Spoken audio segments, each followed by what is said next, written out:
Assalamualaikum warahmatullahi wabarakatuh.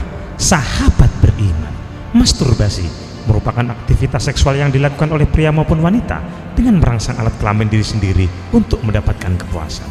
Ada berbagai pandangan terkait masturbasi, termasuk menurut hukum Islam. Masturbasi dikenal dengan istilah istimna atau mengeluarkan air mani tanpa melalui senggama, baik dengan tangan sendiri maupun tangan orang lain, baik dilakukan oleh laki-laki maupun perempuan dengan tujuan memenuhi dorongan seksual.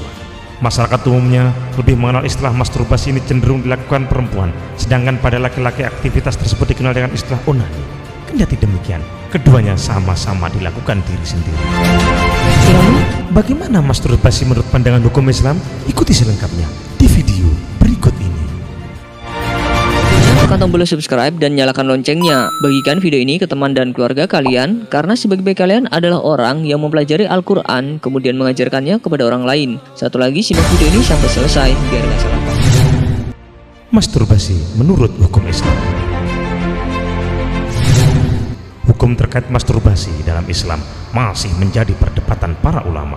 Ada yang mengharamkan secara mutlak, ada pula yang mengharamkan dalam kondisi tertentu dan membolehkan dalam kondisi yang lain. Namun, ada pula yang memakruhkan.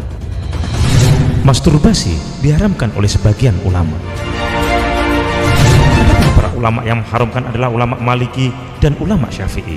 Ulama Syafi'i beralasan bahwa Allah Subhanahu wa Ta'ala memerintahkan menjaga kemaluan kecuali di hadapan istri atau budak perempuan yang didapat dari hasil peperangan. Di dalam Al-Quran surat Al-Ma'arij ayat 29-31 yang artinya, dan orang-orang yang memelihara kemaluannya kecuali terhadap istri-istri mereka atau budak-budak yang mereka miliki, maka sesungguhnya mereka dalam hal ini tiada tercela. Barang siapa yang mencari di luar itu, maka mereka itulah orang-orang yang melampaui batas. Al-Quran surat Al-Ma'arij ayat 29-31.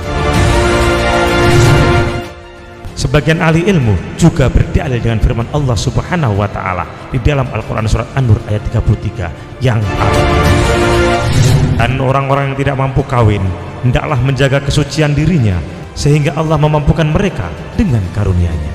Al-Quran surat An-Nur ayat 33. Alasan pendapat ulama Syafi'i dan ulama Maliki disampaikan juga diperkuat dalam kedua hadis berikut yang ada 7 golongan yang tidak akan terlihat atau diperhatikan Allah pada hari kiamat, tidak akan dibersihkan, juga tidak akan dikumpulkan dengan makhluk-makhluk lain. Bahkan mereka akan dimasukkan pertama kali ke neraka, kecuali jika mereka bertobat. Kecuali mereka bertobat. Siapa saja yang bertobat, Allah akan menerima tobatnya. Satu dari 7 golongan itu adalah orang yang menikah dengan tangannya atau onani.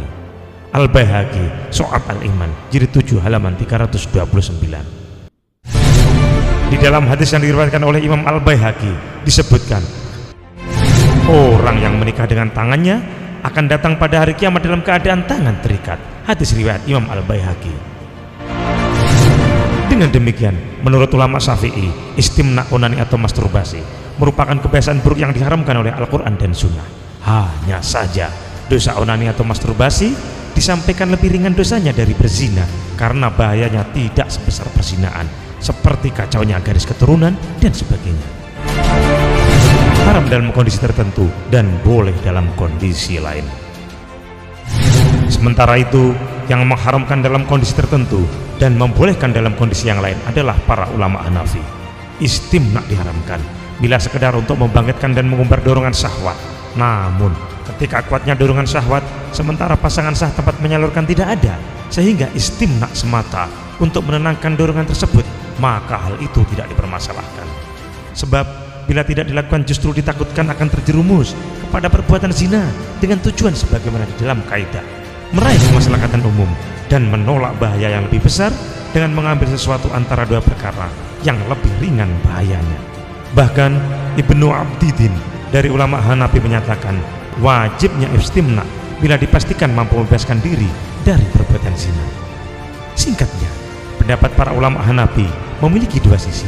Pertama, boleh karena darurat, dan haram karena masih ada solusi terbaik, yaitu berpuasa. Pendapat ulama Hambali sejalan dengan pendapat ulama Hanafi. Menurut ulama Hambali, istimna hukumnya haram, kecuali karena mengkhawatirkan dirinya terjerumus kepada perbuatan zina atau karena takut akan kesehatan, baik fisik atau mentalnya, sedangkan istri tidak ada dan menikah belum mampu, maka tidak ada salahnya istimna baginya. Bahkan menurut sebagian ulama Basrah, yang sudah menikah pun diperbolehkan istimna manakala ia berada dalam perjalanan, bukan di tempat tinggal.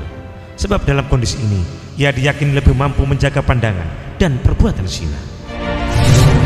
Hukum masturbasi adalah makruh. Pendapat lainnya adalah yang memakruhkan. Ini adalah pendapat Ibnu Hazm, sebagian pendapat Hanafi, sebagian pendapat Syafi'i, dan sebagian pendapat Hambali.